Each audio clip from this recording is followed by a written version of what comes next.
Hello everyone. तो यार जितने भी लोग जेईई मेंस 2022 देख रहे हैं तो चैनल को जरूर सब्सक्राइब कर लें, बिकॉज इसी तरीके से जो वीडियोस आप देख रहे हो, आज की वीडियो है एमएनआईटी भोपाल के बारे में। इसी तरीके से मैंने कुछ प्रीवियस वीडियोस भी बना रखी हैं, पहले एनआईटी पे, देन फिर ट्रिपल आईटीज पे वीडियो। तो जितने भी लोग मध्य प्रदेश से हैं जरूर चैनल को सब्सक्राइब कर लें। आगे आपकी एमपीडीटी की काउंसलिंग पर भी वीडियोस मिलेंगी।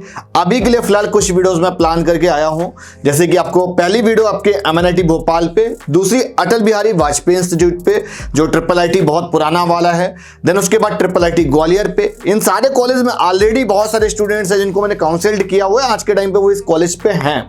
और उसके बाद में जो न्यूली फॉर्म्ड ट्रिपल आईटी है, ट्रिपल आईटी भोपाल, और फिर उसके बाद में एक फिर स्टेट लेवल की कॉलेज की एक सीरीज चलेगी। अभी लेकिन फिलहाल एनआईटी और ट्रिपल आईटी इन्हीं पर वीडियोस ला रहे हैं, और इस पे भी ना बड़ा सिलेक्टेड पॉइंट पे बात कर रहे हैं, जैसे कि आपका जोसा की क्या कट ऑफ रहे, लास्ट सीट अलॉटिंग क्या थी, सीएसएबी 1 पे क्या थी, सीएसएबी 2 पे क्या थी। अगर आप नेक्स्ट ईयर जैसे इस बार आप जेईई दोगे तो आपको क्या जेईई मेन का स्कोर टारगेट करना चाहिए, तो वो एक टारगेटिंग स्कोर भी डिस्कस करेंगे। साथ ही साथ यार सबसे पहले आपको प्लेसमेंट तो दिख ही रही होंगी। अब एनआईटीज की यार इतनी एवरेज प्लेसमेंट आप बोलोगे सर कुछ खास तो है नहीं, मतलब बड़ी कम है, तो मैं बोलूंगा यार कि ये जो प्लेसमेंट है ये पुरानी वाली है, 2020 बैच की है। अभी हमारे पास में ये जो बैच का मिसिंग है ना, ये दोनों ऑलमोस्ट मिसिंग है। ये मुझे डेटा एनआरएफ रैंकिंग से मिल गया, तो एकदम एक्यूरेट और एग्जैक्ट डेटा है। एनआरएफ रैंकिंग यार एमएनआईटी भोपाल की 60 है, और 42 एलपीए की 6 स्टूडेंट की प्लेसमेंट मिली, और मुझे 64 की गूगल पे भी प्लेसमेंट मिली। उसके बाद में 47 एलपीए भी कुछ जगह दिखा रहा था कोरा वगैरह पे, और 100 टॉप स्टूडेंट की यार जिनकी प्लेसमेंट 10 एलपीए के अबव जाती है। ये ओवरऑल सारी ब्रांचेस का मिला के है। अगर इसको हम थोड़ा सा अगर कॉन्साइज कर दें, सिर्फ सीएस की बात करेंगे, तो मैं भी बोल दूंगा यार कि 10 एलपीए की ओनली सीएस की प्लेसमेंट इससे अबव है। अब बात आ जाती है कट ऑफ की, कि सर हम होम स्टेट से हैं, हम मध्य प्रदेश से हैं, तो हमको एक टारगेटिंग अपनी रैंक कितनी रखनी चाहिए, स्कोरिंग कितनी रखनी चाहिए, तो उसी पे पहले डिस्कस कर लेते हैं। ये होम स्टेट वाले स्टूडेंट के लिए कट ऑफ है, और इसी तरीके से अदर स्टेट वाले स्टूडेंट की भी कट ऑफ मैंने मेंशन की हुई है। अगर आप चाहें तो अभी पोस्ट करके अपना स्क्रीनशॉट ले लो, ताकि आपके लिए हेल्पफुल रहेगा। ये एक तरह का सेफ स्कोर है यार, ये जो सीएसएबी 1 वाला है इसको एकदम सेफ स्कोर लेकर चलना, इससे ही बस थोड़ा बहुत ऊपर नीचे वैरी करता है। इसको भी आप एक बार चाहें तो स्क्रीनशॉट ले लें, है ना। अब अगर मैं बात करूं यार, ये देखो जोसा काउंसलिंग है। अब ये जोसा काउंसलिंग यहाँ पर ये सारी जनरल रैंक लिखी है, और मैंने जनरल कैंडिडेट के हिसाब से बात की हुई है ना। अगर आप फीमेल कैंडिडेट है तो उस केस में आपको थोड़ी सी रिलैक्सेशन मिल जाती है, थोड़ी बहुत कुछ ना कुछ रैंक में आपको एक्सटेंशन मिल जाएगा। अगर 10,000 पे क्लोज हो रहा है तो 12,000 पर क्लोज हो जाएगा, मतलब 20% का एक्सटेंशन आपको मिलता है। सबसे पहले अगर आप सीएस ब्रांच की देखोगे 9,433 पे यहाँ पे हमको सीएस ब्रांच मिल रही थी, और इसी तरीके से सीएस पे जैसे यहाँ पे मिल रही, तो आगे हम कंपैरिजन भी करेंगे कि जैसे आपको एमएनआईटी लेना चाहिए, है ना, और या ट्रिपल आईटी ग्वालियर लेना चाहिए, या ट्रिपल आईटी जबलपुर लेना चाहिए, या ट्रिपल आईटी लखनऊ लेना चाहिए। अगर लखनऊ की क्लोजिंग अगर प्रीवियस वीडियो में अगर आपको याद है तो वो 8,000 का अप्रोक्स था जो कि क्लोज कर गया था, तो इट्स मीन की वो काफी इससे ज्यादा डिमांडिंग रहा था। इन टर्म्स ऑफ प्लेसमेंट भी ट्रिपल आईटी इलाहाबाद और लखनऊ बहुत अच्छा रहा था, लेकिन यार थोड़ा सा बस फीस का एक प्रोस्पेक्टिव रहता है। एनआईटीज में कैटेगरी वाइज फीस रहती है, थोड़ी सी फीस कम हो जाती है, स्कॉलरशिप वगैरह आ जाती है। नेशनल इंस्टीट्यूट है, देखिए हमारे लिए प्लस पॉइंट रहता है, बिकॉज हर एक स्टूडेंट को उतना बजट नहीं होता है कि भाई वो ट्रिपल आईटी लखनऊ में चला जाएगा, या जो भी ट्रिपल आईटीज की फीस ज्यादा है वहां पे वो जाकर अपनी स्टडी कर सके। और यहाँ पर सीएसएबी 2 तक सीट फुल हो गई थी, तो 9588 रैंक तक लास्ट सीट अलॉटिंग कैंडिडेट का रहा था सीएस वाले का। आईटी ब्रांच यहाँ पे है नहीं, है ना, और ये इलाहाबाद वाले एनआईटी पे भी आईटी नहीं है यहाँ पे।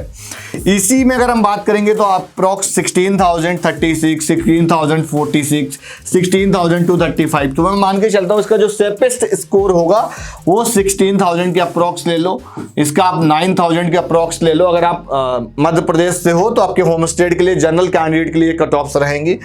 और इलेक्ट्रिकल की अगर हम बात करें तो उसमें आप 22,000 तक आप स्कोर ले सकते हो, बिकॉज 23,157 तक यहाँ पर वेरी किया हुआ है।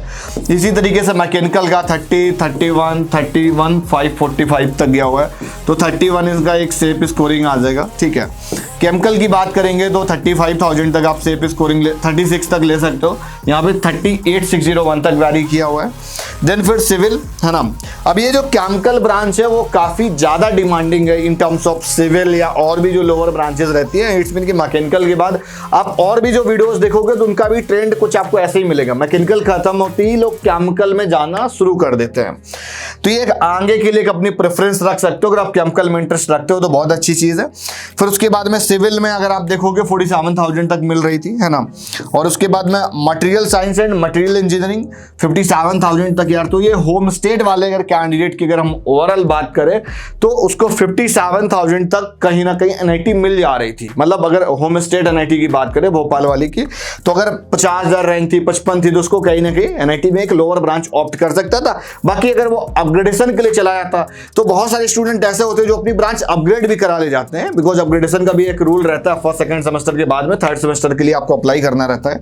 तो ये कट ऑफ थी होम स्टेट की। अब आ जाते हैं अदर स्टेट वाले पार्ट पे। अदर स्टेट में भी अगर आप देखोगे CSAB 1 and CSAB 2 same year process है। ये एक तरह की स्पॉट राउंड काउंसलिंग होती है ना। कुछ लोग इसको स्पॉट राउंड भी बोलते हैं। अब अगर आप यहाँ पे देखेंगे थोड़ा सा अदर स्टेट के लिए, तो जल्दी से क्लोजिंग कहीं ना कहीं हुआ होगा बाकी से। अगर आप यहाँ पर देखोगे material science and material engineering, वो वहाँ पे 57,000 तक जा रहा था, राइट। और अगर आप CS का देखोगे तो 9,000 तक क्लोज हो रहा था, 9,588 तक। यहाँ पर अगर आप CS देखोगे तो 7,000 के कुछ नंबर्स में क्लोज हो रहा है, 76, 86 पे क्लोज हो रहा है। तो मैं मान के चलता हूँ अगर आप अदर स्टेट से हो तो 7,000 तक आपके लिए सही रहेगा।